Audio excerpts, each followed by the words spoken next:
ngasi numida wairam phongkiba panam pausi digi maruibi pausung miyamna thamjagi arambai tingol khulai thatokre koki singna mu hana landaragla arambai tingol ni tauningba tawbari yanakre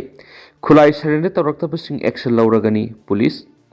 Manipur thokliba irang sigi manungda state armory sing degi lut tawkiba nongmai sing numit tareni gi manungda pikhalakna ba governor Ajay Kumar Balana khankiba gi matungina ngasi arambai tingol gi volunteer sing ahanba Manipur rifles laktuna khusukulai sing lenga to kusnakre koki sing na mitei da amuhana landaragla arambai tingol na tawningba tawbuda lengangna athing pidaba haiba wafam di yana ba purakhredi ngasi nungtul pung ohum khra helakpa matamda arambai tingol ki lusingba sing yauna tingoloi sing ahanba Manipur rifles ki campus ta laktuna khusukulai sing security du kusnaki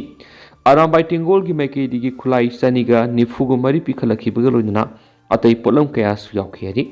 khulai khusinaba lakiba du arambai tingol ki PROW Robin Masum Central Military Police ki Commissioner Monindro Mangang lusingduna laki khulai sing pisiluraga tholakpada permission na hangbo hangda arambai tengol gi CMP gi commissioner Monindro Mangang na phongdokibada ngarang governor Ajay Kumar Balaga unabada koki sing demand tawriba separate administration piroi habigi thazaba pirak golona Manipura Santi Hanjilangna bohonabada arambai tengol gi volunteer singna security da mateng piba haiba wafam singda yana papuraki masida natana Manipur gi loijing loya da lairiba khul singgi khunja singamadi yum singbu central force amadi state force na section na ngak senduna thamgani haiba wafam su yana puraki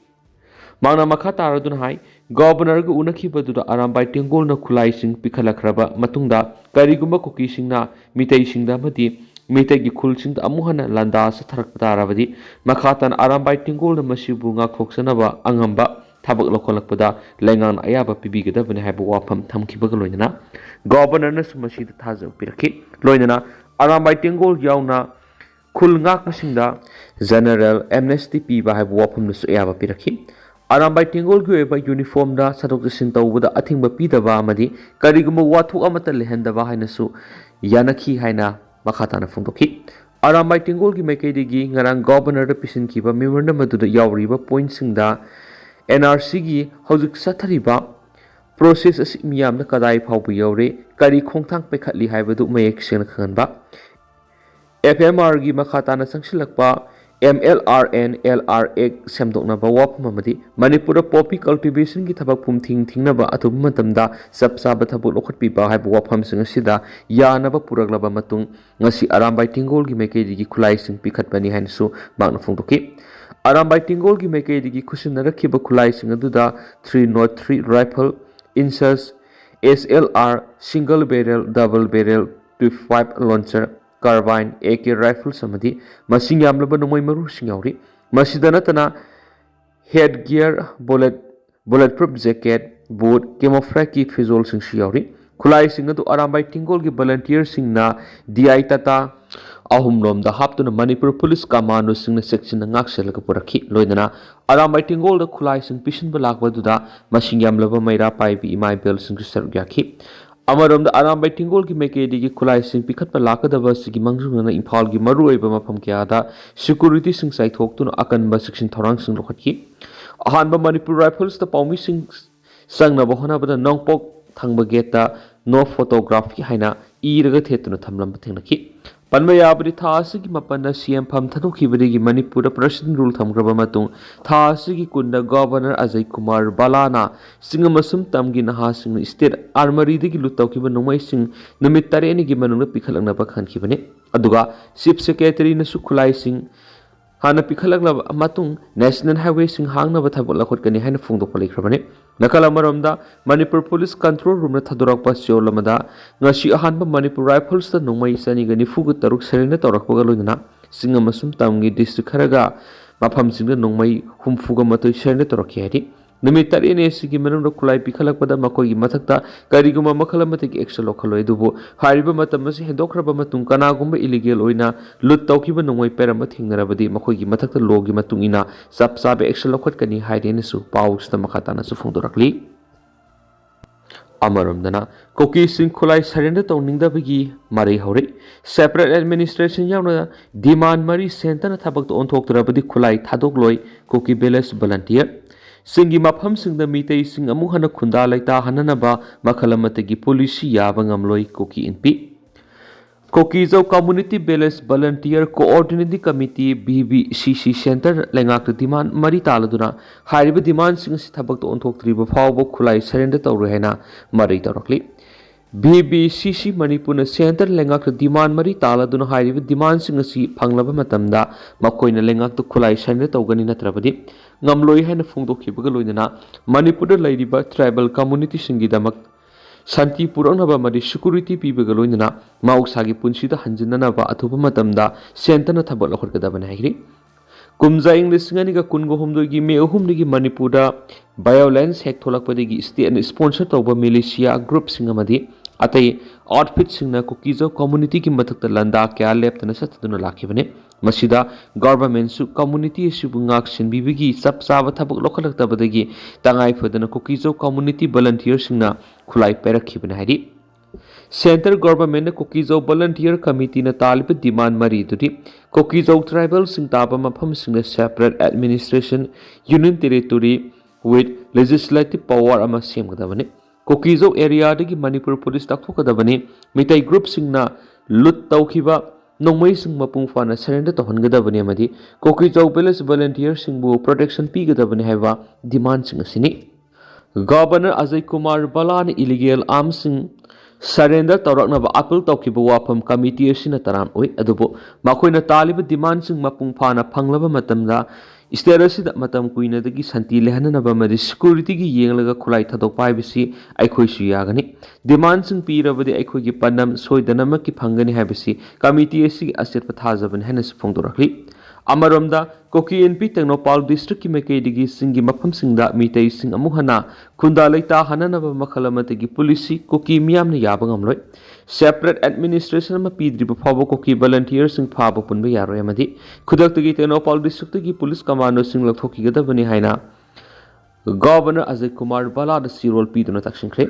Koki and Pitonopal Kitki Maikadigi si governor the Pishin keeper Miranda Maduda Singilam the Mitei Sing Amuhana Kundalaita Hananabasa Tarakpa Makalamataki policy Koki Miam Yabangamroy Karigumba forces in Aduna Siguma Palm the policy as Sataraglavadi Koki Sing Lazabi Tak Tianagani Koki Sing to Haibi administration Malehendri Bapawa Commission Amatana Natragana Court Amatana Koki Billis volunteers in Gimatak the legal action Lobamadi Paba Punbegi Tabak Satabayaro Nakala Matagueva is the Langana Sokotba majority Mitaina Impalta Labor Koki Singi Lantum Lutau Tanatana Yung Kai Kia Maitadon Amata Tuan Kivani majority community na left na Koki Miam na attack sa Tarakpati Koki Miam Ngakshan na Bamadi ay ko ipay puna Tambira Malam Kanjana ba Koki Sing na Velas volunteer Sem Kivani Amadi nga si Pabo Mitation na Koki Sing bu Impal na Tragana Tampak ta Amuhana Halak Pangamandana nga si Pabo Tamli Maramasina Velas volunteer Sing bu Paba Punba Madi Makoy Matakta legal action lokat pigano hanasu governor taksili Memorandum Maduna Makataradun High, Saiki Mamang ki Manipur State Police Commando Singna Tribal Miyangi Matakta Miyot Minaika Sataduna Lakli, Handak the Commando Singna Kuki Misam Nahani Hatkipagalo in a Kumza English Singanika Kungo Humdagi Me Humdagi Irangasi Horakwadagi, Tenopal District Moria Masum, Sinam Beles no my capsinduna Mioika as open Hanbadanatana, School Yawn Yunkai Katum Namai Tapiki, Community Singimarak the Communal Oevat Hawong State Police Commando Sing Sataduna Lakli, Makoi Labina Kogi Punshida as a washing Nabama and Badanatana, Aki Kampohali, Madam Sina Tenopal District Santi Puratuna Mausagi Punshida Hanjilang Naba Amatanga Balambidi, State Police Commanders in Kudak the Tenopal District Lafoki Bashina Oigani, Hanasu Governor Taxinki. Memorandum Sigi copies in DC Tenopal, ESP Tenopal, Kungataruk Suba Sector, ARG, DIG, Manga Suba, Hum Suba, Kungamatu Suba, Assam Rifles Kisi Oshingasu, Pishinki. Amaramdana. BJP के MLA Singh पुंसिलग लेंगाक सेम नबा कना होनरी MLA केस इबमसा मियामना पामली पॉपुलर गवर्नमेंट सेम नबगी सबसाबा मसिंग लेरी BJP MLA सिंह पुंसिंदुन अथुबद लेंगाक सेम नबो होनरी मियामना सुमतेंग पांगबियो हाइना लमलाई केंद्रगी MLA खोंबताबम इबमसा न फोंदोखरे वाफम असि लमलाई केंद्रगी मनुंग द लेबा पोंगदोंगबमगी अरुबम लेरक तोमाल लेरक वाटर सप्लाई लेरक ममांग लेकाई अमदी वककमम Lairak black topping tawriba madi atoppa lairak singda concrete lambi oina CM liba loinana tungda CM naba panam thamliba lairak sing yengsinbaga mari leinana phongdokhibane khongsada aduga mari leinana ibom chana pamisingna makhatana phongdokhibada Chief Minister N Birena miyamgi khalaga February mapana pham thadokhibadagi haujik PR lairak libasi loisinana ba ruling MLA singna hotna biyaba hotnari Sentan athubada miyamgi lainga ama thambirakani haibagi thajabasule Maming paningdaba political party kharana lengak leidingaida lengak thugainaba PR laknaba kano hanakibani haujik PR lakliba matamasida lengak simu haiduna khulaw lawraga miya mustamam nahna bonari makoina lengak paidingaida tawrama phattaba thabaksing kopsinduna thamba BJP lengakna tawba afaba thabakna phai haiba ngamdabasi thak yamna handaba politics naiki BJP MLA singi manungda lainaramba nak pauk tanabadu laidibra haina pawmising hangbada karigumbada amagamagi maraktu wakhalon khenaba yanadaba yorokpa haibasi mahuksani haujik BJP MLA sing amatoina punsinduna athubada miyamna pamliba lengak siamna bohonari lenga ama siamnabagi atmosphere ama lainaba political party sing CSO sing amadi miyam puno hotnamina khiari Loshilakpo in a poktaba mapana fubada masano palakidri. Thasiki kungamatudi Impal East District Lamlai Police Station Konba Nongada Makalekai the poktaba mapana fubada masano palakidri heri. Lakidraba masano padugi maming bile say Taragani Kawi Hari Maramda, Mazahat Kibigi asum well pipu haina apok mamana Marilena of authority puning silaki. Taudosuga Marilena ngasi Impal West District in Nagamapal Kangza Bile Rectaleba, Belegi apok pi aribam, Somi Saini Fugani Tugi Mapam. The Pangtokiba, Paugi Mipama, the Somina Paumising the Hai, Mark Hana Dimapurigi, Samir Datakau, and Manipuri Magaluhomaga, Luina Masano Pamaga, Masano Piamagalaki, Tunga Hanaginan Manipurinu Padu, Kainaraga Maki, Yumdalaki, Adobukumza English and Taragani Pangi September Tada, Nongada Makalekai, Digi Kombotabam, Kiranda Amuk Yumpalaki. Madugi matungda masano piyama supanki tungda kiranna somiyema di mahakna selakpa masa ani duda otpa horakibani thasigi taraga mapana madi kungi lona bai hingda kiranna bilebu makokta phupada sokpadagi songbum PIC da pukatuna leng sathraba matung numit aduda yumda putharaki adobu nonganbada bilegi phibam fasilaktabadagi Jennings ta pukhatna bohonabada lambi ta lekidabani tungda masa lekidraba matungna maku fajinduna mapamlonga Pau amata paunan kidi mapamgi mina pau si tanarakpadigi lamlai police station thasigi kunghom doi complain ama thangalaba matung ma amadi maki masanu pi puthorakibani maki masanu pahatpada masanu su yare haijaraba kiranbu athubada phaduna serak bibiu haina sutakshilakli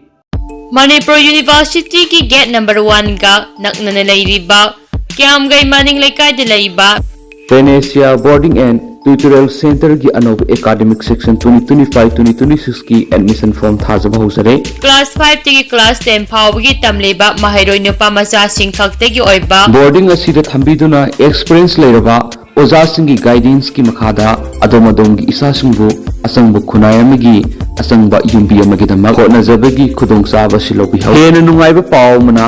Standard Robert Catholic Premier English Academy MI Academy na singba Satra Singidamak Mapam Saraba boarding asida free of course ta BM gi service thamjari loina na CCTV camera na secure toraba campus asida academic ta natana angang sing sanaba madi extracurricular activities singi kudong sa phangbiga meritorious oiraba satra singidamakta